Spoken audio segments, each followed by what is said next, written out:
La nuit était noire et la vieille maison faisait peur. Chaque bruit était plus fort dans le silence.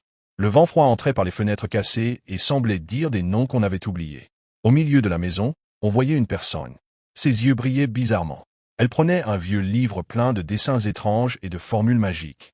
Elle commençait à lire les formules. L'air devenait lourd et on sentait quelque chose de mauvais dans la pièce. Des ombres bougeaient sur les murs et ressemblaient à des monstres. Le sol tremblait et on entendait un cri terrible. La personne souriait, contente du désordre qu'elle avait fait. Dehors, les arbres se tordaient et leurs branches devenaient comme des griffes. La lune se cachait derrière les nuages, et il faisait très noir. Les animaux se cachaient, car ils sentaient le mal. Dans la maison, la magie était à son maximum. Un trou noir s'ouvrait et aspirait tout. La personne riait de plus en plus fort, et sa voix se mélangeait aux cris.